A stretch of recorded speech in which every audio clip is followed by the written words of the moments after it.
Now in 10.3 we're going to do dividing rational expressions, which is just one more step above the multiplication. So when you're looking here, if you remember back to when you were learning about fractions in the very beginning, we learned that we can't divide fractions. We can multiply them. So what we do is we multiply them. We multiply by the reciprocal of the divisor. Okay, and what that means is we flip this and change it to multiplication. So we leave this alone, we change it to multiplication, and we flip the reciprocal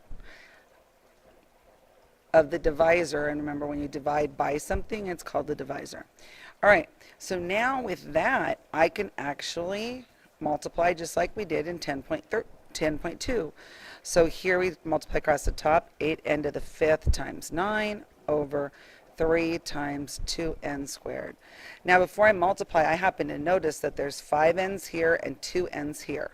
So if I say I'm going to take 2 n's out, now I have n to the 3rd up there. Here's a 9 and a 3. 3 divided by 3 is 1, and 9 divided by 3 is 3.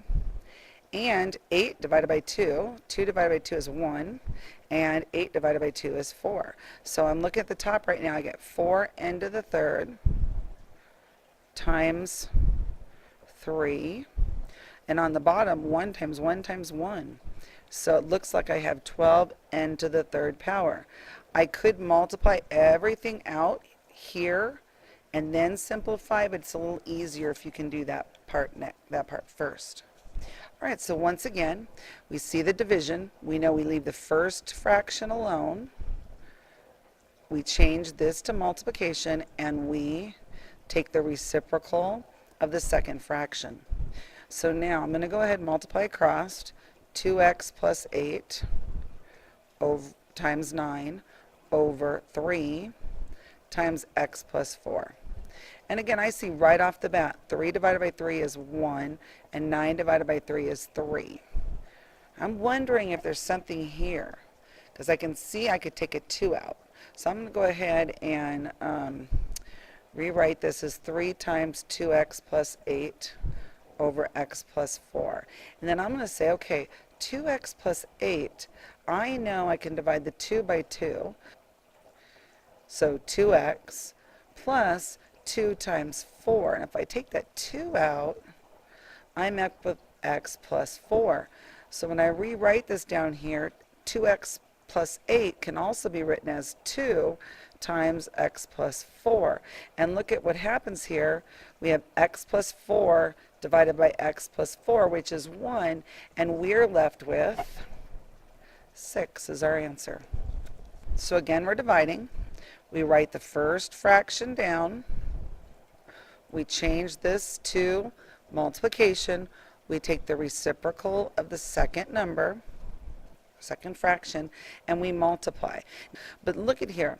We know we're going to be putting them together. There's an x plus 1 on the top and an x plus 1 on the bottom.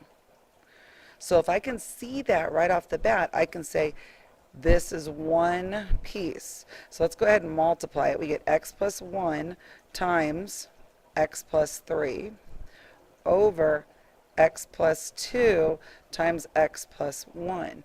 Now, remember that if there's a plus in between them, they can't be separated. But these two are separated by multiplication. And these two are separated by multiplication. So that I can do. X plus 1 divided by x plus 1 is 1, and I'm left with x plus 3 over x plus 2. I cannot do anything with those x's because they are connected to a 3 and a 2 by a plus sign. So I know that that's my ending answer. All right, so once again, we're multiplying. First fraction we leave alone, change it to multiplication, flip or use the reciprocal of the second fraction. And now we see, again, if you don't see this, go ahead and multiply through and then see if you can simplify. But when you're multiplying, it can be written even like this, where we just have those big multiplication signs in between them. And there we go. So here's a 9 and a 9. 9 divided by 9 is 1, so the 9's go away. Here's 4 A's and 2 A's. So if I take 2 A's out here and 2 A's out here, I'm left with 2 more A's up on the top. 14 and 7, well, 7 divided by 7 is 1. 14 divided by 7 is 2. So it looks like I'm left with a 2 and an A squared on the top and a 1 and a 1 on the bottom. So I have 2A squared. This is our last problem, but it's going to be a bit of a busy one, so let's get ready for it. We know that we can't divide, so we take the first fraction and multiply it by the reciprocal of the second fraction. Remember, reciprocal is flipping it over. I do notice, though, that there's an x plus 1 on top and an x plus 1 on the bottom.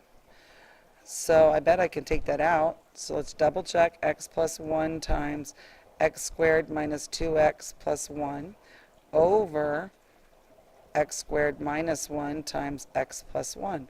So it's all multiplication between the parentheses. So I can take x minus 1, or x plus 1, and they become 1. Now, though, I need to factor these to see if by any chance there's anything else I can take out. So I'm going to start with the x squared minus 1. It's the difference of two squares, so I do know that it's going to work. Remember that 1 is 1 squared. X squared is x squared. So we put the x squared here and the negative 1 here. The only way to get the x squared is x and x. The only way to get that negative 1 is 1 and negative 1. These two share negative 1.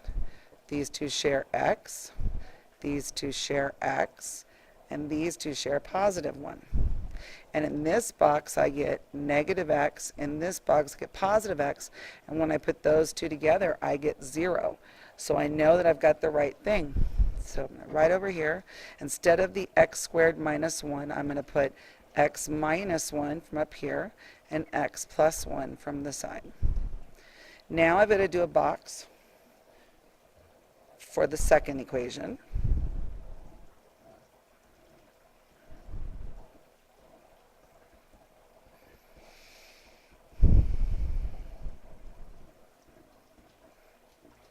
Okay, we had x squared and a positive 1, x squared and a positive 1, and when we add these together we need a negative 2x, because that's the number that's in the middle.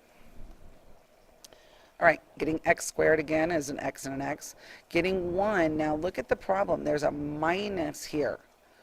If there's a plus here and a minus here, you have to have two negatives.